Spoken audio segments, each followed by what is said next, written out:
গ্রহপীড়ার কারণে মানুষ জীবনে সর্বপ্রকার ভোগান্তির শিকার হয়।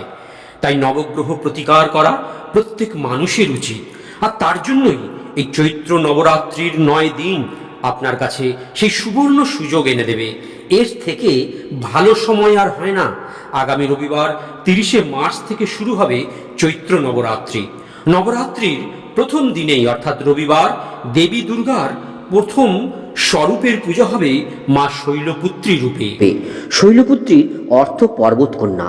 মা ডান হাতে একটি ত্রিশূল, বাম হাতে একটি পদ্ম ধারণ করেন। দেবীর বাহন হল ষাঁড়।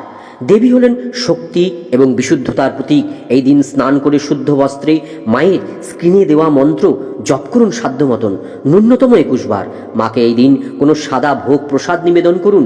ওম দেবী শৈলপুত্রী ওই নমঃ। या देवी सर्वभूतेषु शैलपुत्री रूपेण संस्थिता नमस्तस्यै नमस्तस्यै नमस्तस्यै नमो नमः। জ্যোতিষশাস্ত্র অনুসারে মা শৈলপুত্রীর মন্ত্রগুলো জপ করলে মানুষের জীবনে স্থিতিশীলতা আসে। চন্দ্র গ্রহ সংক্রান্ত সকল গ্রহ দোষও দূর হয়।